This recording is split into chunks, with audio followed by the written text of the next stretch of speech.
Hello everyone. We plus you classes में आप सभी का स्वागत है। आई होप आप सभी ठीक होंगे और अपनी तैयारी अच्छे से कर रहे होंगे। जैसा कि आप लोग दिन प्रतिदिन न्यूज़पेपर से या कहीं कहीं से पता चल रहा है, एग्ज़ाम हमारा नियर बाई है।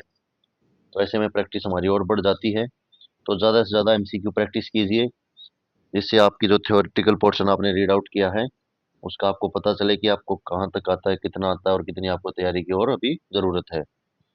कोई भी क्वेश्चन ऐसा ना हो कि किसी टाइप से आ जाए और आप घबरा जाएं। तो चलिए, हमारी जो कंप्यूटर वेब सीरीज कंप्यूटर तो हमारी टेस्ट सीरीज चली हुई है, उसमें आज डे 23 है। तो हम अपनी कंप्यूटर क्लास स्टार्ट करते हैं। फर्स्ट क्वेश्चन है बच्चों, वर्ल्ड वाइड वेब की बैकबोन किसको माना जाता है? वर्ल्ड वाइड वेब जो www डॉट लिख के आता है ना, जब आप लोग सर्च करते हैं, तो उसकी बैकबोन किसको माना जाता है? तो उसकी बैकबोन माना जाता है बच्चों HTTP को।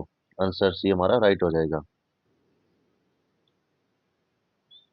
Hyper text protocol. Next question है, स्टोरेज जो बिजली बंद कर देने के बाद अपने डाटा को बरकरार रखती है, डैश के रूप में जाना जाता है। तो जो स्टोरेज है, जो लाइट चली जाती है लेकिन अपने डाटा को सेम एज रखती है, तो वो कौन सी स्टोरेज होती है बच्चों? तो होती है हमारी non volatile storage. Answer B right. Next question है, कैन ट्रम जो पूरी साइट में मुख्य पृष्ठ को आइडेंटिफाई करता है, तो कौन सी टर्म है जो पूरे साइट पे मेन पेज को आइडेंटिफाई करती है? तो वो होती है बच्चों URL। नेक्स्ट क्वेश्चन है, एक डॉक्यूमेंट की हार्ड कॉपी है। एक डॉक्यूमेंट की हार्ड कॉपी क्या होती है? हार्ड डिस्क में संग्रहित होती है, फ्लॉपी डिस्क में स्टोर्ड होती है, CD में स्टोर्ड होती है। तो एक हार्ड डॉक्यूमेंट की हार्ड कॉपी प्रिंटर पर मुद्रित होती है, जिसको हम प्रिंट आउट निकाल लेते हैं ना, वो होती है। नेक्स्ट क्वेश्चन है बच्चों, कंप्यूटर का कौन से हिस्से को छुआ और महसूस किया जा सकता है? तो कंप्यूटर के कौन से हिस्से का जो आप टच कर सकते हो और फील कर सकते हो? तो प्रोग्राम को तो आप कर नहीं सकते, क्योंकि प्रोग्राम तो अंटर होता है, सॉफ्टवेयर भी इंटरनल होता है। तो हार्डवेयर ऐसा पार्ट है जिसको आप टच कर सकते हैं और फील कर सकते हैं।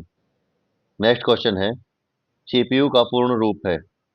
तो CPU का पूर्ण रूप है central processing unit, CPU। Next है, छोटे एप्लीकेशन प्रोग्राम जो वेब पेज पर नहीं होते हैं और एनिमेशन प्रदान करते हैं, डेस्क में जाने जाते हैं।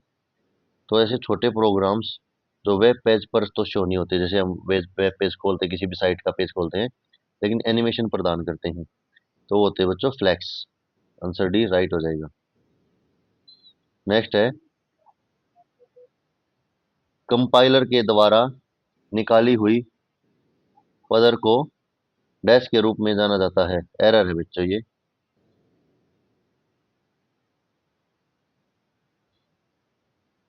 तो कंपाइलर के द्वारा निकाले हुए एरर को क्या कहते हैं बच्चों?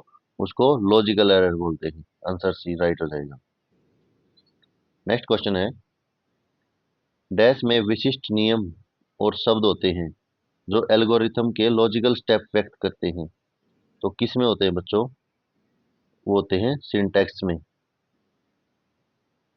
नेक्स्ट क्वेश्चन है, प्रॉक्सी सर्वर मतलब जो फॉल्स और झूठे निम्नलिखित में से किसका प्रयोग किया जाता है? तो प्रॉक्सी सर्वर्स में जो है किसका प्रयोग करते हैं? वेब पेज के लिए ग्राहक अनुरोधों को प्रोसेस करने के लिए। आंसर बी हमारा राइट हो जाएगा। नेक्स्ट है, कंप्यूटर को प्रारंभ या पुनः आरंभ डैश के रूप में जाना जाता है। तो जब हम कंप्यूटर को स्टार्ट करते हैं या रीस्टार्ट करते हैं, तो क्या हो रही होती है? वो बूटिंग होती है, यानी बूट के रूप में जाना जाता है। नेक्स्ट है, डैश एक्सेल में एक फंक्शन कैटेगरी नहीं है।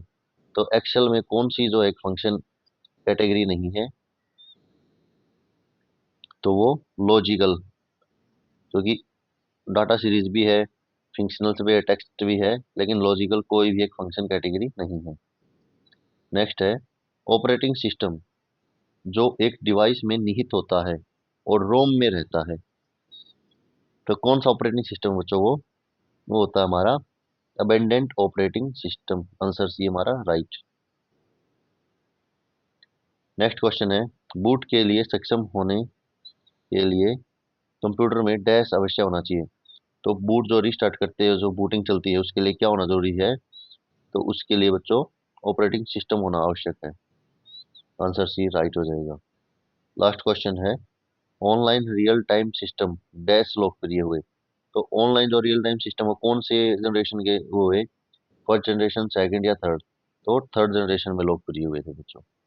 तो आज के लिए इतना ही, नेक्स्ट वीडियो में मिलते हैं। अगर आप लोगों को कंटेंट पसंद आ रहा है, ये नहीं कि बच्चों मैं यहाँ पे आपको ज़्यादा इसकी डिटेलिंग करवाऊँ। उसमें आपकी जो थ्योरेटिकल पोर्शन आपने पढ़ा है वो मैं कुछ अलग तरीके से बताऊंगा, किसी टीचर ने कुछ। तो आप बस अपनी प्रैक्टिस कीजिए जितने ज़्यादा एमसीक्यूज हो सके, और प्री वाईक्यू। और ऐसे बहुत सारे क्वेश्चन रह जाते हैं जो हमारी समझ में नहीं आते, तो हम वो आपके लिए निकालने की कोशिश करते हैं। तो कई एग्जाम्स आप ये छोड़ देते हैं कि ये मेरे से रिलेटेड नहीं है, मेरी पोस्ट से रिलेटेड नहीं है, तो लेकिन उसमें भी क्वेश्चंस बहुत अच्छे अच्छे मिलते हैं। तो ये सभी क्वेश्चन हम वहाँ से निकाल के लाते हैं, जो आप लोग इसको फॉरगिव करके आगे बढ़ जाते हैं कि नहीं छोड़ो इसको। और एग्जामिनर कहीं ज़्यादा क्वेश्चन नहीं बनाते, हर बार वही क्वेश्चंस को रिपीट करते हैं। तो प्लीज़ चैनल को सब्सक्राइब और वीडियो को लाइक शेयर कीजिए। Thank you.